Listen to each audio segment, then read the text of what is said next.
Hello everybody, I am back at my favorite Nui Shrine, and it's time for another episode of ArcheAge Inspiration. Can't wait to record these. It's so much fun seeing all the combinations. Today's rolls are 3, 8, and 9, so let's see what we get. Drum roll please. Looks like that is going to be Occultism, Archery, Shadow Play. Interesting. Let's see what... oh, I already have Shadow Play. Don't want to waste any money if I can't help it. Let's see what we get here. That is called a Shadehunter. Now that's a sweet name. Shadowplay, Occultism, Archery. Alright, let's see what I can do with this. Now this build, this is the kind of build I could get used to. This is the kind of build that makes me want to get a leather set just to try it out, to be honest. Let's take a quick look at the abilities and passives that I've taken here just to get an idea of what we're playing with. There's actually a decent amount of play within each of these trees to mix things up. I'm not 100% certain what passives you would really want. In fact, I only have two passives here. Loophole, which is a pretty big defense against range damage, and then also Marksman, giving me extra range on bow skills. Sure, there's other ones that would be good for this, but I don't know. I mean, that's the fun of this game, is trying to experiment and all that kind of stuff. So firstly, let's figure out how Occultism can work into this package. We have Stillness, which is a great ability if you're ever in close range against a caster, or really a lot of people who might be in close range. This will break fear, as well as inflicting a silence on the enemies. Good way to deal with any witchcraft builds that are coming close to you. Allow you to break out of that. Crippling Mire has always been one of my favorite spells. It's a pretty devastating slow, but if the target is distressed, it actually stuns for almost the entire duration of the channel, which is kind of nice, and a little bit of extra damage for bleeding targets, which we will definitely be facilitating. Hell Spear is a great spell, point blank area of effect Impale for 2.5 seconds. Very powerful ability for sure. Mana Force, also a neat one. This actually pushes targets away and has some really neat synergy with some of the other abilities that we'll get to in a minute. And then Summon Wraith is a extremely powerful point blank AoE channeled spell that does a ridiculous amount of damage and CC.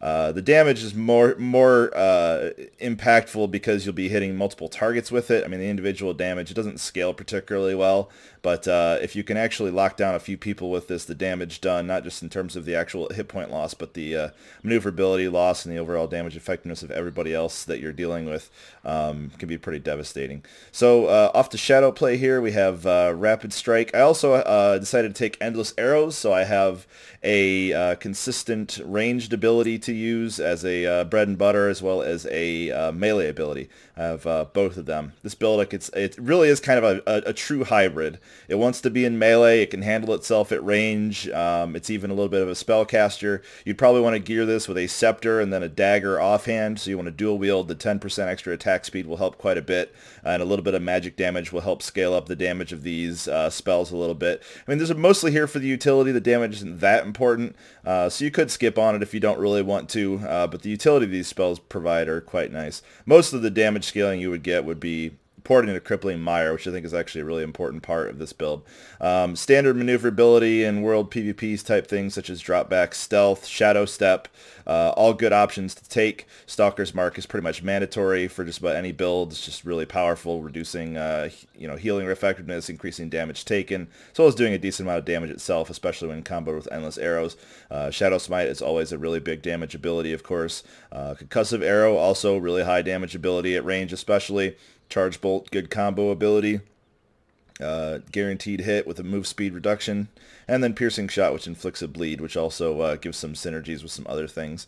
We take Intensity and Double Recurve to boost our archery damage. And then the real fun combo that happens here is really with Float and Boneyard.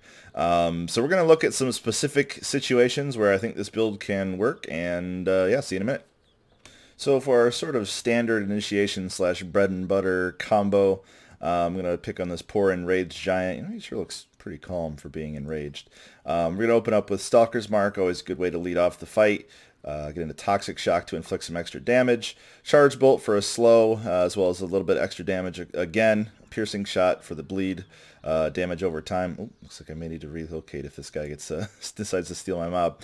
And then once we've gotten into the full rotation, we're actually going to charge in with Overwhelm. Overwhelm is going to trip the target because they will have Stalker's Mark on them, and that will start off our initial CC chain. So after the trip, we're going to use our Rapid Strike. This will inflict 3 of the marks on the target. We should actually be able to get 2 of those in the duration of the trip, barring any other circumstances. So that'll put us at 6 marks out of the 10 needed to inflict distress. We can then use Hellspear. Hellspear will give us enough time to get in another rep of Rapid Strikes, getting us up to 9 marks of distress. So close to what we need. Unfortunately not quite there, but very close.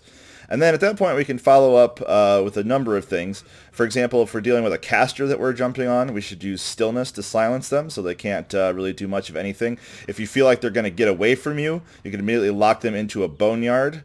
Or if it's a melee build, they should still be stunned, or rather impaled, from Hellspear. So you can go ahead and use your Shadow Smite, doing a large quantity of damage and also shackling the target so they may not be able to interact with you.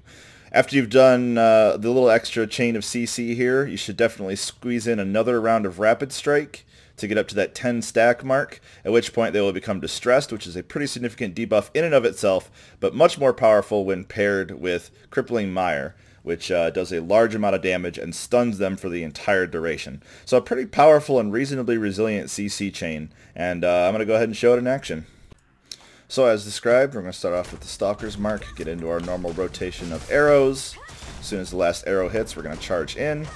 2 combos of this, stun, 1 more combo, get the backstab, they're now shackled, last combo, and then channel the Crippling Mire for a good quantity of damage, and in this case finishing the target off. Now obviously this is an enraged giant, not another player, but the advantage of this chain is that it's actually fairly hard to break. If they don't have readout up to cancel the initial trip, they're definitely in trouble. If they have no way to break stun, from the Hellspear, then they'll be in trouble. If you do know that their class has Shrug It Off and can break the Hellspear, instead of going for the Hellspear for the second opportunity, you should probably Boneyard them instead, and then use either Stillness or Shadow Smite to either silence or shackle, depending on what kind of build they are. That way they have no way of escaping your grasp.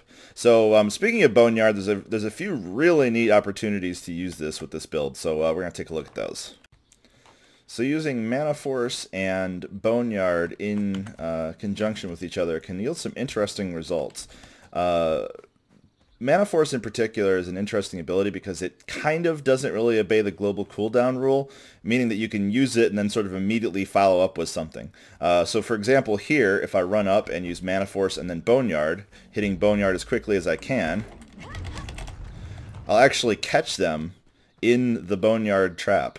And occasionally I've even seen this where it will end up resulting in the monster like being trapped outside of the Boneyard, like on the other side of it, and I've even seen it where the Boneyard traps me in, but not the monster. So I'll try to get a few more clips of those working here in just a minute. So there we go. I was able to push the target away and leave a Boneyard in between us. If you do something like this, you could of course immediately backflip, and now not only have you gotten a large amount of distance between you and your enemy, but they also have to move around the edge to even get line of sight from you. In addition to using Boneyard as an escape mechanism, it can also be used as an anti-escape mechanism. For example, if I Boneyard this guy and then float next to him, I can start off with pretty much the exact same combo using all my ranged attacks, and then going into melee range and finishing the combo as I have so many times before.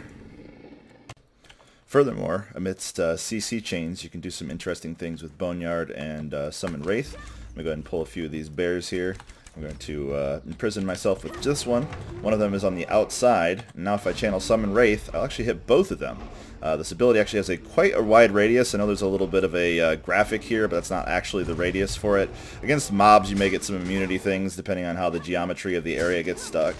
but I don't think you'll actually really encounter that much in PvP. And it also goes without saying you can do the same thing with your Hell Spear ability. Hell Spear will go through the walls there as well. So if you happen to just barely catch somebody in the outside of your area, you shouldn't have to worry about missing out on that opportunity. You can also do it the opposite way. You can trap 1 or 2 people inside and then run up and Hell Spear and then start channeling Summon Wraith. It should reach for the majority of the area in there, and these sort of combinations don't really show up a whole lot in PvP. So I think a lot of people, even experienced players, may panic slightly when they get hit with something. Obviously, if people understand it, they'll be able to get out. Backflip is a way to get out. You can also just bash all the walls of the Boneyard.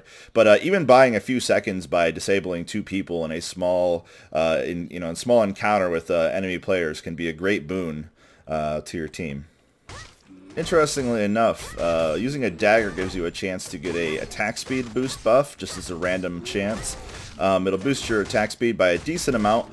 Your global cooldown is affected by your attack speed. And if you do manage to get a proc with that, your total attack speed will actually be enough to get an even tighter CC chain in. If you remember earlier in the video, I mentioned Hell Spear only lasts for 2.5 seconds, which isn't quite enough to get two rounds of Rapid Strike in. But if you do have that discount to your attack speed and the global cooldown, you actually will be able to get a second pair of Rapid Strikes in before that actually ends. So if you time it just right, you should be able to get the 10th stack needed to then get a full channel of Crippling Mire without an interruption in between. But yeah, I think that's really all I have to say about this class. There's certainly a ton of potential here. There's a few other notables that I could have taken. Retribution, which is going to be in close combat. There's potential even to use Absorb Life Force instead of or in parallel with Crippling Mire. If you stay on the target with a ton of Rapid Strikes, weaving them in between all of your CC chains, you will be getting the distressed status ailment to pop up quite often, and that allows for Absorb Life Force and Crippling Mire to truly shine. Even stuff like Free Runner, maybe even some potential for Pin Down, Snare if you're really feeling froggy, and of course the bevy of passives that are available here that could very much be useful, like for example Piercing, since you're both a melee and ranged character, could give you a nice boost to your damage. More range critical is always good, and so on. But yeah, that's my take on the Shadehunter. Let me know what you think, and I'll see you next time.